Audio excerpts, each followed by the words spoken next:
Hello everyone, स्वागत है आपका हमारे अपने यूट्यूब चैनल एग्जाम वेब पर। साथियों, आज जो अभी क्लास रहने वाली है उसमें हम लोग देखेंगे लेबर लॉ के एमसीक्यूज। इससे पहले जो हमारी क्लास हुई थी उसमें भी हम लोगों ने लेबर लॉ के एमसीक्यूज के बारे में चर्चा की थी, और आज जो हमारे क्वेश्चन रहने वाले हैं उसमें भी हम लोग लेबर लॉ के एमसीक्यूज देखेंगे। ये क्वेश्चन काफी ज्यादा आपके लिए इंपॉर्टेंट रहने वाले हैं, क्योंकि ये क्वेश्चन आपके एग्जाम में आ भी सकते हैं। ठीक है, तो ये क्लास उन साथियों के लिए काफी ज्यादा महत्वपूर्ण रहने वाली है जिन्होंने यूपीएससी ईपीओ का फॉर्म भरा है और अपने आने वाले एग्जाम के लिए काफी ज्यादा सजग है और अच्छे से तैयारी कर रहे हैं। तो वीडियो को अंत तक देखिएगा। चैनल पे नए हैं तो चैनल को भी सब्सक्राइब कर लीजिए और बेल आइकन को प्रेस कीजिए ताकि वीडियो की लेटेस्ट नोटिफिकेशन सबसे पहले आपको प्राप्त होती रहे। चलिए क्लास को शुरू करते हैं। क्लास को शुरू करने से पहले मैं आपको बताना चाहूंगा हमारे बैच के बारे में, जो आपको मात्र 449 रुपये में मिलने वाला है। इस बैच की खास बात यह है कि आपको सारा जो कंटेंट दिया जाएगा वो आपको हिंदी माध्यम में दिया जाएगा। इसके अलावा आपको फुल लेंथ मॉक टेस्ट इसमें दिए जाएंगे, पीवाई के सोल्यूशन दिए जाएंगे और हिंदी मीडियम में सारी आपकी पीडीएफ मिलने वाली है। आपको लेक्चर मिलने वाले हैं और जो भी आपके क्वेश्चन कराए जाएंगे सारे आपके टॉपिक वाइज होंगे। एकदम आपको एग्जाम ओरिएंटेड प्रिपरेशन कराई जाएगी। तो यदि आप एग्जाम की तैयारी कर रहे हैं और एक अच्छे बैच की तलाश में जो आप हिंदी माध्यम से सोच रहे हैं, तो आप हमारे ऐप को डाउनलोड कर सकते हैं। वहां आप बैच को परचेज कर सकते हैं, आपको अच्छी तैयारी करवाई जाएगी। इसके अलावा बैच से संबंधित कोई भी क्वेरी करनी है तो आप दिए गए नंबर पर संपर्क कर सकते हैं और अपनी कोई भी क्वेरी को क्लियर कर सकते हैं। तो चलिए, ये हमारी हो गई बात। हम लोग देखते हैं हमारे पहले क्वेश्चन की तरफ। पहला क्वेश्चन हमारा कहता है कि अंतरराष्ट्रीय श्रम संगठन आईएलओ की बात कर रहा है कि संदर्भ में निम्नलिखित में से कौन सा कथन सही है, इस पर विचार करना है। कौन सा कथन पर इस पर विचार करना है। पहला कथन हम लोग देखते हैं, आईएलओ के बारे में बताया गया है कि आईएलओ की स्थापना 1919 में वर्साई की संधि के तहत हुई थी, लेकिन यह 1946 में संयुक्त राष्ट्र की एक विशेष एजेंसी बनी है। तो क्या ये कथन आपका सही है? तो ये कथन आपका बिल्कुल सही है। जो आपके आईएलओ की स्थापना है वो 1919 में हुई थी, और जो आपका संयुक्त राष्ट्र है, पहली बात तो जो संयुक्त राष्ट्र ये आपको 1945 में 1945 में इसका गठन हुआ था, और इसके ठीक एक साल बाद यह जो आपका आईएलओ है ये संयुक्त राष्ट्र में सम्मिलित हो गया था। तो पहला हमारा कथन बिल्कुल सही हो जाएगा। दूसरे कथन की बात करते हैं। दूसरा हमारा कथन कहता है कि आईएलओ एक त्रिपक्षीय संरचना पर आधारित है जिसमें केवल सरकार और श्रमिक संगठन शामिल है। क्या ये आपका कथन ठीक बैठता है? तो आपका आंसर होना चाहिए बिल्कुल नहीं ठीक बैठता है। क्यों नहीं ठीक बैठता है? क्योंकि यहाँ एक बात तो ठीक है, क्योंकि ये त्रिपक्षीय संरचना पर आधारित है, ये आपकी बात बिल्कुल ठीक है, लेकिन यहाँ बात की गई है कि केवल सरकार और श्रमिक संगठन की बात की गई है। हालांकि त्रिपक्षीय संगठन जो होता है उसमें तीन पक्ष होते हैं। पहला तो आपका होगा सरकार, दूसरा होगा श्रमिक संगठन, तीसरा क्या बचा? तो तीसरा आपका बचता है नियोक्ता। कौन बचेगा? नियोक्ता बचेगा। तो तीसरा जो पक्ष होता है वो नियोक्ता होता है, लेकिन यहाँ पर नियोक्ता की बात नहीं की गई है, तो इसलिए हमारा कथन गलत साबित हो जाता है। चलिए, ये बात तो समझ में आ गई होगी आपको। अगला हमारा कथन कहता है कि भारत आईएलओ का संस्थापक सदस्य रहा है और आईएलओ के प्रभाव से ही भारत में सामान्य सुरक्षा कानून बने हैं। क्या ये कथन आपका ठीक है? तो ये भी कथन आपका ठीक है। तो आंसर हमारा बन जाता है 1 और 3। ये हमारा सही आंसर हो जाएगा, सी इसका सही आंसर हो जाएगा। कौन सा? सी इसका सही आंसर होगा। चलिए, अगला क्वेश्चन देखते हैं। अगला क्वेश्चन हमारा क्या कहता है? अगला क्वेश्चन हमारा कुछ इस प्रकार से कहता है कि सामाजिक सुरक्षा 2020 के बारे में बात की गई है कि मुख्य विशेषताओं के संदर्भ में निम्न में से कौन सा कथन सही है? विचार करना है कौन सा कथन सही है। इस पे देखिए, तो पहला कथन हमारा क्या कहता है? पहला कथन कहता है कि इस संहिता में कर्मचारी भविष्य निधि अधिनियम और कर्मचारी राज्य बीमा अधिनियम सहित कुल कितने 9 केंद्रीय कानूनों को समेकित किया है। कितने? 9 कानूनों की बात की जा रही है। तो ये कथन भी आपका ठीक हो जाएगा। 9 कथन की बात टोटल की गई थी।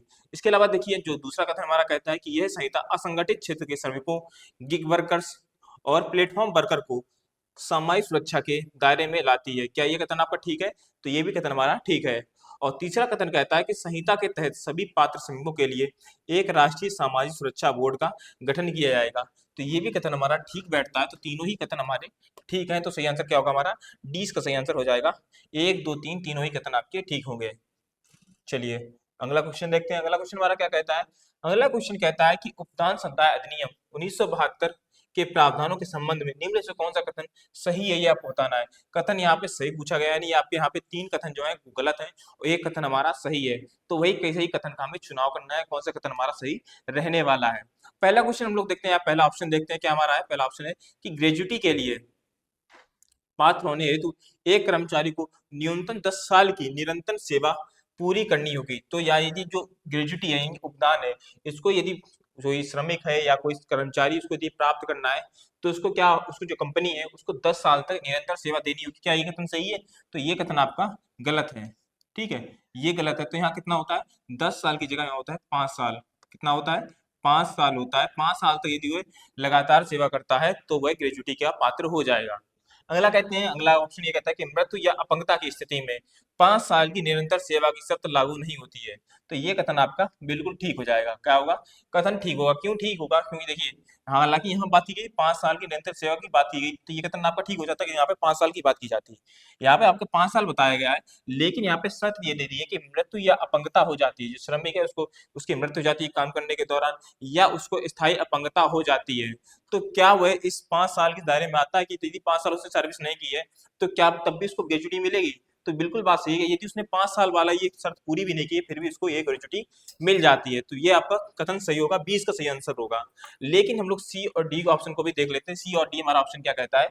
इसमें बात की ग्रेजुटी की गणना अंतिम मासिक वेतन बटे 30 गुणे 15 गुणे सेवा की वर्षों की संख्या के सूत्र पर की जाती है। तो चलिए, क्या ये ऑप्शन आपका ठीक है? पहला तो क्योंकि हमारा बी ऑप्शन ठीक हो गया, तो ये हमारा कथन ऑब्वियसली गलत होगा। लेकिन यहाँ पे गलती क्या दी गई? गलती दी गई है आपको 30 नंबर, जो 30 दिया गया है यहाँ 30 गलती है। 30 की जगह आपको कितना होता है? 26 होता है। 26 दिन काउंट किए जाते हैं आपके। ठीक है। और जो हमारा डी ऑप्शन कहता है कि इस अधिनियम के तहत ग्रेजुटी की अधिकतम सीमा कितनी है?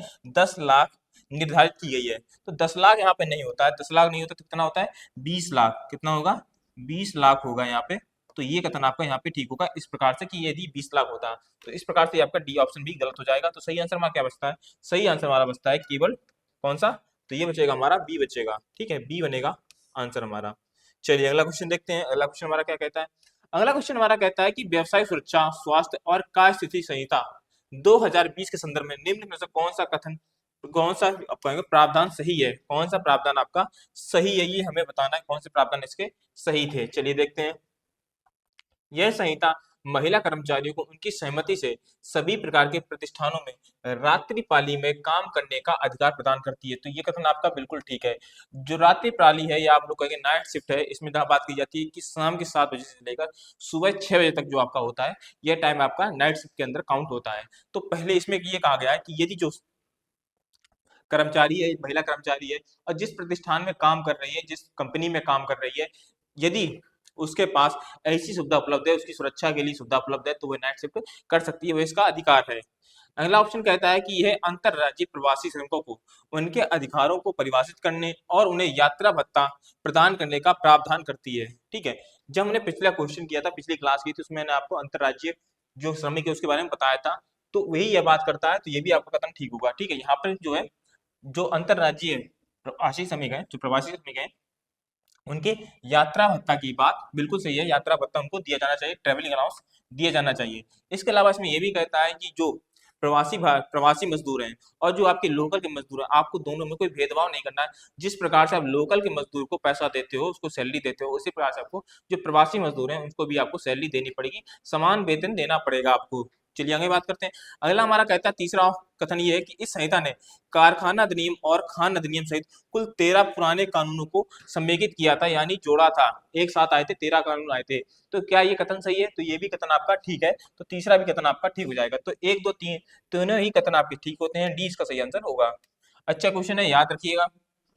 आगे क्वेश्चन हमारा क्या कहता है? तो अगला क्वेश्चन हमारा कहता है कि कारखाना अधिनियम 1948 के तहत किसी कारखाने में कल्याण अधिकारी यानी वेलफेयर ऑफिसर है, इसकी बात की गई है, नियुक्ति कब अनिवार्य हो जाती है? देखिए यहाँ पे क्वेश्चन पढ़े आप, जब भी आपके एग्जाम में क्वेश्चन आए तो आपको ये याद रखना है कि कौन से अधिनियम की बात की जा रही है। यहाँ पे 1948 के अधिनियम की बात की जा रही है। 1948 के अधिनियम के तहत यदि किसी कारखाने में कितने कर्मचारी हो, तो आपके होने चाहिए 500 या उससे अधिक। कितने? 500 या उससे अधिक यदि श्रमिक होते हैं तो यहाँ पर वेलफेयर ऑफिसर का होना अनिवार्य है। कितना? 500 प्लस कर्मचारी यदि होते हैं तो इसका वेलफेयर ऑफिसर का होना अनिवार्य है। डी इसका सही आंसर होगा इस प्रकार से। अगला क्वेश्चन हमारा कहता है कि मजदूरी संहिता 2019 के पुराने श्रम कानूनों में किन सिद्धांतों को समेकित किया गया है? कौन से कौन से कानून है जो समेकित किया गया है? तो आपके कथन 4 हैं, न्यूनतम मजदूरी, बोनस भुगतान, समान पारिश्रमिक, मजदूरी भुगतान। तो इनमें से किन किन सिद्धांतों को आपके मजदूरी संहिता 2019 में शामिल किया गया था? तो आपके चारों ही जो आपके हैं, न्यूनतम मजदूरी, बोनस भुगतान, समान पारिश्रमिक और मजदूरी भुगतान, ये चारों ही आपके सिद्धांत है, ये आपके मजदूरी संहिता में शामिल किया गया था। देखिए बात करते हैं मजदूरी भुगतान कोड की या मजदूरी भुगतान, तो इसकी ये आपका आया था 1936 में। कब आया था? ये आपका 1936 में आया था। इसके बाद हम लोग बात करेंगे न्यूनतम मजदूरी की, तो ये आपका आया था 1948 में। ये कानून आपका 1948 में आया था। और जो आपका बोनस भुगतान है, ये आपका आया था 1965 में आया था। और जो आपका समान पारिश्रमिक कानून है ये आपका आया था 1976 में आया था। कब आया था? 1976 में आया था। तो ये भी आप याद रखिएगा। किस किस प्रकार क्वेश्चन पूछा सकता है कि कौन कौन से जो कानून है किस प्रकार क्रम में आए थे, कौन पहले आया था कौन बाद में आया था, इस प्रकार से भी क्वेश्चन पूछा जा सकता है। तो ये आप सन भी याद रखिएगा। तो हमारे चारों ही ऑप्शन सही होंगे, तो सही आंसर क्या होगा? सी इसका सही आंसर हो जाएगा। कौन सा? सी इसका सही आंसर होगा। आगे क्वेश्चन देखते हैं हमारा क्या कहता है। अगला क्वेश्चन हमारा कहता है कि औद्योगिक संबंध संहिता जो 2020 ना 2020 के अनुसार एक प्रतिष्ठान को हड़ताल करने से पहले कितने दिन का नोटिस देना चाहिए? यदि कोई प्रतिष्ठान है, कोई संगठन है, यदि वह हड़ताल कर रहा है तो प्रतिष्ठान को कितने दिन पहले उसे नोटिस देना चाहिए कि हाँ हमारी ये मांगे हैं और हम हड़ताल कर रहे हैं, यदि आप हमारी मांग को पूरा नहीं करते हो। तो सही इसका आंसर क्या होगा? तो देखिए ऑप्शन देख लेते हैं। 7 दिन, 14 दिन, 30 दिन या 60 दिन। देखिए ये टाइम पीरियड इतना लंबा क्यों रखा गया? तो टाइम पीरियड इसलिए लंबा रखा जाता है क्योंकि जो मजदूर हैं उनकी यदि जो मांग है उनको टाइम से पूरा किया जा सकता है, और जो औद्योगिक विवाद हैं उनको टाइम से निपटारा किया जा सकता है। मजदूरों में और नियोक्ताओं में कोई विवाद ना उत्पन्न हो। तो इसका देखिए, तो इसका सही आंसर जो होगा हमारा वो होता 60 दिन। 60 दिन पूर्व में जो संबंधित जो भी लोग हड़ताल कर रहे हैं उनको नियोक्ता को ये नोटिस देना पड़ेगा कि हाँ हम हड़ताल करने जा रहे हैं, हमारी ये मांगे हैं, यदि आप पूरा करते हो ठीक, नहीं तो हम हड़ताल पे चले जाएंगे। तो सही आंसर क्या होगा? डी इसका सही आंसर होगा, डी। आगे क्वेश्चन देखते हैं। अगला क्वेश्चन हमारा कहता है कि श्रम कानून के ऐतिहासिक विकास के संदर्भ में लॉर्ड रिपन के समय अपनाया गया प्रथम कारखाना अधिनियम किस वर्ष लाया गया था? तो प्रथम जो कारखाना अधिनियम है वो आपका आया था 1881 में आया था। कब आया था? 1881 में आया था। चलिए आगे क्वेश्चन देखते हैं क्या कहता है। अगला क्वेश्चन हमारा कहता है कर्मकांड क्षतिपूर्ति अधिनियम 1923 के अनुसार स्थायी पूर्ण अपंगता के मामले में मुआवजे की न्यूनतम राशि कितनी है? मुआवजे की राशि कितनी है ये आपको बताना है। स्थायी पूर्ण अपंगता की बात की जा रही है, ठीक है, स्थायी पूर्ण अपंगता की बात की जा रही है। और कौन सा अधिनियम है? तो ये आपका कर्मकांड क्षतिपूर्ति अधिनियम 1923 की यहाँ पे बात की जा रही है। तो इसमें जो बात की गई थी वो बात की गई थी यदि उसको कोई व्यक्ति है उसको स्थायी पूर्ण अपंगता होती है तो उसमें आपको 1,40,000 कितना 1,40,000 देने की बात कही गई थी। तो सी इसका सही आंसर होगा, सी। लेकिन यहाँ पे यदि कर्मचारी की मृत्यु हो जाती है, इसी में क्या होगा, कर्मचारी की मृत्यु होगी तो कितना पैसा मिलेगा? तो आपको मिलेगा 1,20,000। ये कितना है? ये मृत्यु पर आपको मिलेगा। यदि क्या हो जाए, मृत्यु हो जाए तो कितना पैसा मिलेगा? तो मिलेगा 1,20,000, ठीक है। और यदि उसको अपंगता होती है तो उसको मिलेगा 1,40,000। चलिए अच्छा क्वेश्चन है। आगे क्वेश्चन देखते हैं। अगला क्वेश्चन हमारा क्या कहता है। अगला क्वेश्चन हमारा इस प्रकार से कि मजदूरी भुगतान अधिनियम 1936 के तहत अनुमान कटौतियां कर्मचारी के कुल मजदूरी के कितने प्रतिशत से अधिक नहीं होनी चाहिए? चलिए ऑप्शन देखते हैं। ऑप्शन हमारा है 25%, 33%, 40% या 50%। आंसर बताने से पहले मैं आपको पुनः बताना चाहूंगा हमारे कोर्स के बारे में। जो आपको माल मिल रहा है 3,449 रुपए में, लेकिन क्योंकि अभी ऑफर चल रहा है, यदि आप कूपन कोड इस्तेमाल करते हो FEST100, कितना FEST100 आप इस्तेमाल करते हो तो ये कोर्स आपको मात्र मिल जाएगा 349 रुपए में। 349 रुपए में ये कोर्स आपको मिल जाएगा। ये कोर्स आपको हिंदी माध्यम में मिलने वाला है। इसमें हम आपको एग्जाम ओरिएंटेड प्रिपरेशन कराने वाले हैं, पीवाईक्यू सॉल्यूशन कराएंगे।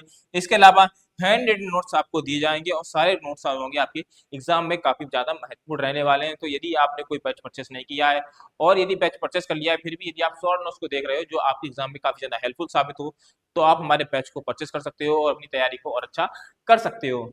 चलिए तो यहाँ तो हमारी होगी बैच की बात। अब हम लोग पुनः लौटते हैं हमारी क्लास के ऊपर। तो इसका ऑप्शन देखते हैं। ऑप्शन देखिए, ऑप्शन हमारे कहते हैं 25%, 33%, 40% और 50%।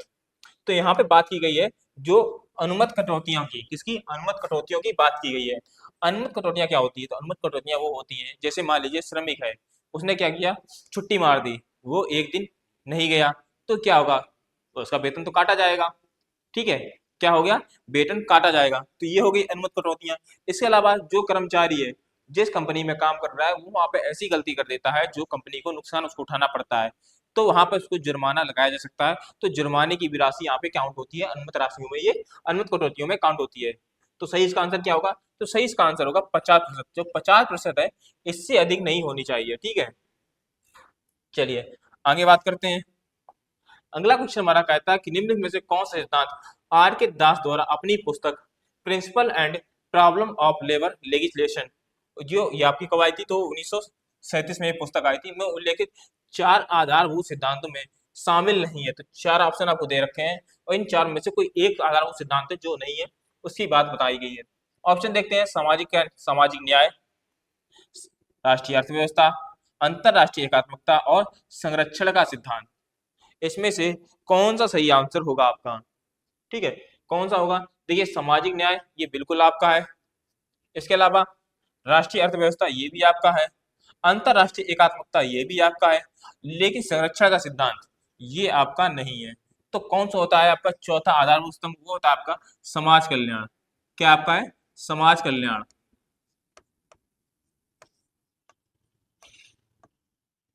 क्या आपका है? समाज कल्याण। इसके बारे में भी बात की गई है। तो चार ही आधारभूत स्तंभ है किसकी पुस्तक के? तो principle and problem of labour legislation, और ये पुस्तक किसके द्वारा दी गई थी? और आर के दास द्वारा ये लिखी गई है। चलिए, अच्छा क्वेश्चन है, याद रखिएगा। हो सके तो आप नोट डाउन कर लें, अपने नोट्स बनाएं, उसमें आप ले सकते हैं। आइए क्वेश्चन देखते हैं, हमारा अगला क्वेश्चन क्या है। बाल श्रम प्रतिषेध एवं विनिमय अधिनियम 1986 में 2016 के संशोधन का सबसे महत्वपूर्ण प्रभाव क्या है? ऑप्शन देखते हैं। पहला कहता है कि इसमें 18 वर्ष से कम आयु के सभी श्रमिकों के रोजगार पर पूर्ण प्रतिबंध लगा दिया गया। ये तो आपका नहीं होगा। आगे देखिए, इसमें केवल खतरनाक व्यवसायों में बाल श्रमिक के रोजगार पर प्रतिबंध लगाया गया। ये भी आपका नहीं होगा। यहाँ पर पूर्ण प्रतिबंध की बात की गई थी, ठीक है, पूर्ण प्रतिबंध की बात की गई थी। यहाँ पर कोई ऐसे नहीं कहोगे कि आप जो है खतरनाक जो व्यवसाय है उस पर ही काम कर सकते हैं, तो अन्य उसमें नहीं काम कर सकते, इसके अलावा अन्य जो व्यवसाय होंगे उस पर काम करेंगे, तो ये भी आपका कथन गलत हो जाएगा। सी ऑप्शन हमारा कहता है कि इसमें 14 वर्ष से कम उम्र के बच्चों के लिए किसी भी रोजगार पर पूर्ण प्रतिबंध लगाया गया है, जब सिवाय पारिवारिक व्यवसाय और मनोरंजन उद्योग के लिए। तो ये कथन आपका ठीक होगा, ठीक है, ये कथन आपका ठीक होगा। किस प्रकार से कि 14 वर्ष से कम जो बच्चे हैं उनको वो काम नहीं कर सकते हैं, लेकिन उनको भी छूट दी गई है। किस प्रकार से छूट दी गई? यदि वह 14 वर्ष से कम बच्चे हैं, यदि मनोरंजन उद्योग में, यानी जो फिल्म इंडस्ट्री है, बॉलीवुड है या टॉलीवुड है, कोई भी वुड है, उसमें यदि काम करते हैं तो उनको ये छूट दी जाएगी, वो अपना पैसा कमा सकते हैं, वो काम कर सकते हैं। इसके अलावा पारिवारिक व्यवसाय की हमें बात की गई। किसकी? पारिवारिक व्यवसाय की बात की गई। पारिवारिक व्यवसाय इस प्रकार कह सकते हैं कि मान लीजिए कोई व्यक्ति है, उसकी कपड़े की दुकान है, तो वो अपने बच्चे को बैठा सकता है कि हाँ मैं खाना खाने जा रहा हूँ, तब तक आप बैठ सकते हो। या फिर दुकान चलाने की बात होगी कि हाँ बच्चा कुछ ज्यादा अच्छा है तो दुकान भी चला सकता है। तो यहाँ पर कोई मजदूरी उससे नहीं करा रहा है, वो बस अपनी दुकान पर बैठ रहा है और अपने पारिवारिक जो व्यवसाय है उसको आगे बढ़ा रहा है।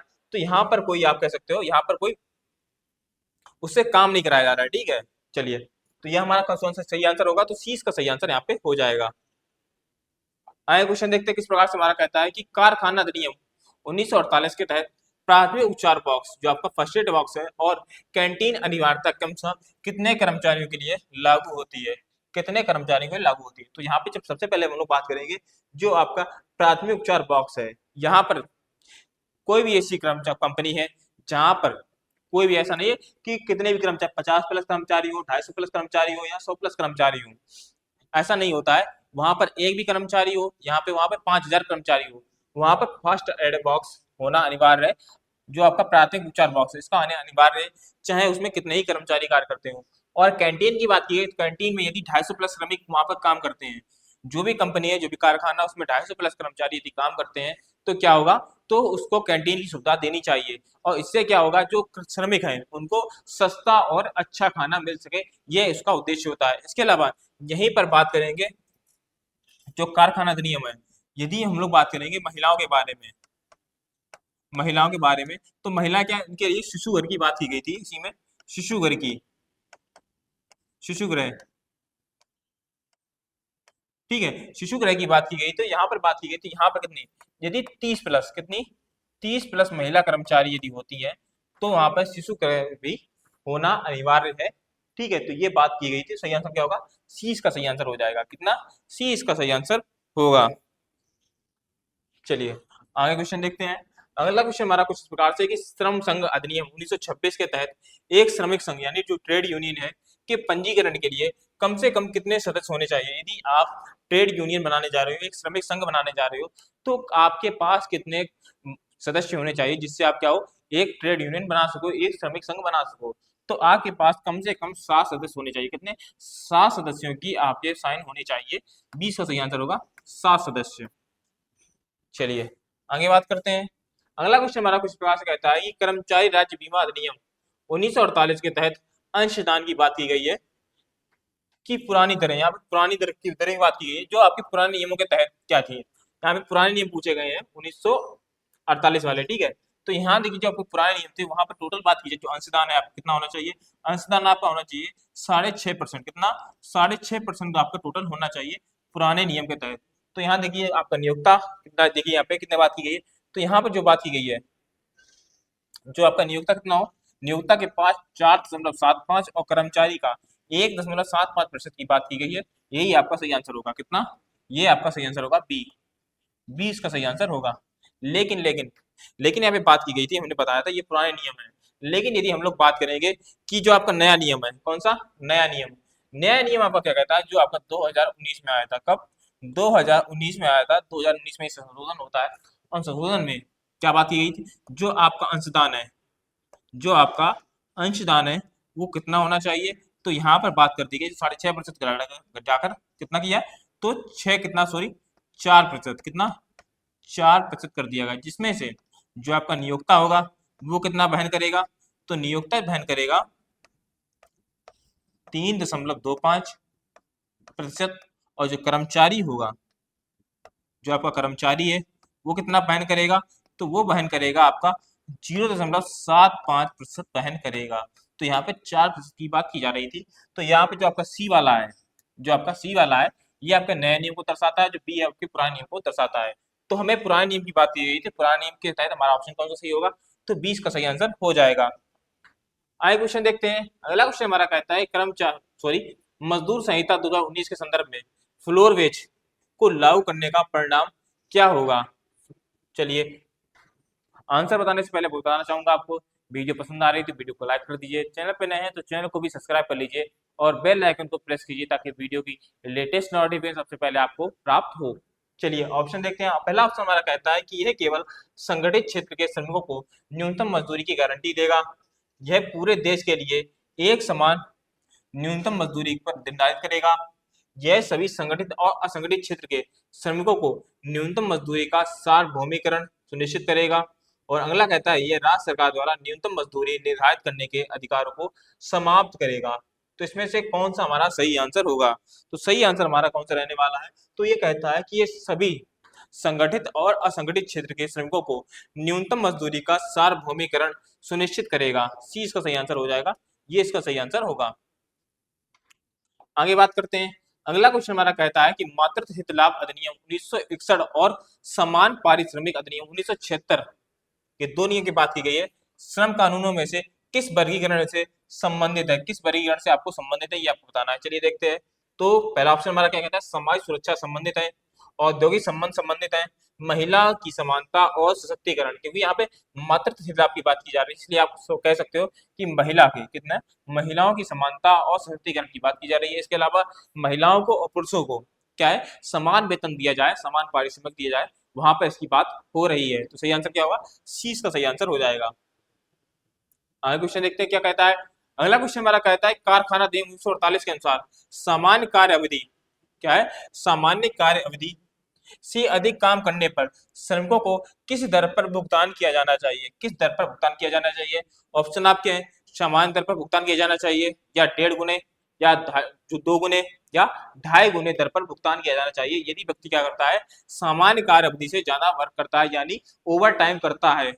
और सामान्य कार्य अवधि की बात करें, सामान्य कार्य अवधि कितनी होती है, तो वह आपकी होती है कितनी, 9 घंटे। 9 घंटे यदि वह काम करता है तो उसकी सामान्य कार्य अवधि होगी। लेकिन वह 9 घंटे से ज्यादा यदि काम करता है तो ये क्या होगा, उसका ओवर टाइम हो जाएगा। क्या हो जाएगा, ओवर टाइम हो जाएगा। तो ये आपकी एक दिन की बात हो गई। वहीं यदि हम लोग सप्ताह की बात करते हैं,